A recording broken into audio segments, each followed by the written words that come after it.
Hot off the back of last week's budget and hot off the presses is news of an apparent cut to the ABC's budget of $83 million. Discuss. Now, journalists, particularly those at the public broadcaster, aren't actually the best place to discuss issues like these without bias or apprehension. I mean, how else would the press budget briefings deciding to charge for coffee make the news? But who doesn't love to talk about themselves, right? But even so, the ABC's obsession with itself in the context of a nationwide annual budget was a little bit jarring. From Q&A to Radio National, news and opinions on the government's proposed budgetary changes was everywhere.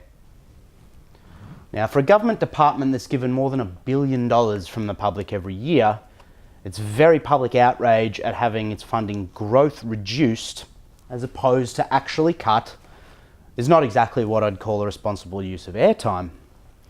These minuscule future growth reductions have been given coverage far and wide, unfortunately for the government and to the utter chagrin of the more hardcore cultural conservatives. Now, Auntie's always going to have its journalists and reporters go into bat for it. Not a problem in and of itself, but it's important to establish just why this is, and thus why it's just as difficult to trust analysis from its competitors like News Limited and Fairfax as it is from the ABC itself when it comes to the ABC's government subsidies. Every government department, no matter its function, will have an interest in perpetuating its own existence. Because at the end of the day, these organisations are comprised of people whose livelihoods depend on the government continuing to give their department other people's money. Where privately funded companies must generate enough profit each year to pay out all their stakeholders, employees, directors, shareholders and investors, bureaucracies merely need to convince those holding the public's purse strings to continue donating. Again, not a problem in and of itself. Most government services don't actually compete with the private sector. Either that or they provide services so critical to a modern society that we're actually okay with the private sector vacating the space. But in the instances where that doesn't happen, you end up with a taxpayer-funded organisation that answers to nobody but a select few in the public service, competing directly with companies that not only pay those taxes in the first place, they answer to shareholders and customers and have a much greater struggle for their survival. And this competition isn't just for money, but for attention and jobs, which is why the ABC is so problematic today. While, yes, it does have an inherent bias, every media organisation on the planet does, I don't think there's actually a big problem with the fact that Aunty and Fairfax provide for a left-wing audience, while News Limited provides for the right. News has greater coverage than Aunty, Fairfax and The Guardian combined, so we're not exactly in danger of a cultural Marxist revolution in Australia. Yes, there is something to be said for the fact that the ABC's charter requires it to be impartial on political matters, but it's not the huge deal that some of the Abbott brand conservatives make it out to be. In the past decade, Fairfax Media alone has sacked around 3,800 frontline journalists as online advertising shreds its traditional sources of revenue. Now, if Fairfax doesn't make money, it doesn't survive. It's as simple as that. And when you have Facebook, Google and the rest effectively redistributing their intellectual property for free on one side, and a public broadcaster creating mountainous piles of free content that appeals to a very similar audience on the other, the situation actually looks really bleak. NewsCorp faces the same pressures, although somehow it's managed to keep the bulk of its local and regional journalism operations going, primarily through consolidation and effective local advertising.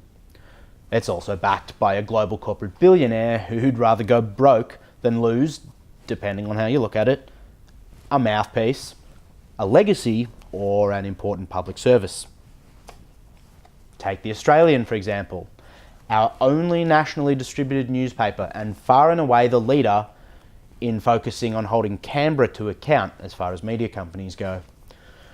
According to former editor and current columnist Chris Mitchell, their last profit was in 2008, although complex accounting and doing business with other parts of the news empire means that's a relatively simplistic statement. But keeping Australia's only national newspaper alive for the sake of its consumers, despite its inability to turn a profit, is not only a public service, it's actually the ABC's very reason for existing. Aunty was originally theorised to provide AM radio services to parts of this wide brown land that is just not profitable for the market to take care of. And in a country as sparsely populated and geographically isolated as Australia, that's actually a whole hell of a lot. Now, over the years, the charter has quite rightfully expanded, and another key part of the ABC's raison d'etre today is supporting the creation and production of local content, which is a counterbalance to the free market's tendency towards cheap, mind-numbing imports, or worse, reality television. But when you weigh up the pros and cons of having a public broadcaster that competes with the private sector, I'd still argue that there are very sound reasons for the ABC to exist in this space. That aforementioned quality content and the geographical holes in the media market are just not going to be sorted out by other broadcasters without excessive and difficult to enforce government regulation. But unfortunately, the ABC has gone so far beyond this that you'd be forgiven for thinking it actually wants to beat the private sector into submission. So ABC News Director Gavin Morris's comments that these pathetically small changes will result in cutting into muscle after he'd already overseen 200 job losses in 2017 and the axing of local TV and radio programs in 2015 are cynical in the extreme. I mean, this is the guy that's responsible for cutting services in remote communities where the ABC is actually needed most and redirecting those efforts into a more modern media environment, which it turns out was actually code for giving each capital city its own set of editors and sub-editors to improve the standards of city news. And that's a great way to make the government's cuts look like they affect those who can least afford it, but a terrible abrogation of the ABC's charter. And it's also a big contribution to the downfall of privately funded media companies, which, for all I know, may have been part of the plan all along, because it turns out the more private providers and local papers fall by the wayside, the more you actually need the ABC. There is just no question that the bulk of Aunty's services could be provided by the private sector with the right regulatory framework, and where that is the case, it's eminently responsible to argue for its government funding to be, if not actually scaled back, then maintained and redirected rather than continually expanded. But you'll never hear impartial analysis recommending as much from the ABC because they'd effectively been putting their own jobs on the chopping block. Equally, you won't get any articles praising the existence of Aunty from The Australian because Aunty's very existence threatens the jobs of News Limited journalists every day. With the undeniable struggle for existence facing newspapers everywhere, unless we want all of our news coming from government employees, the equation has to be rebalanced. This complex interplay between public and private corporations is the real battlefield for news in Australia, not some culture war or the ABC's left-wing bias.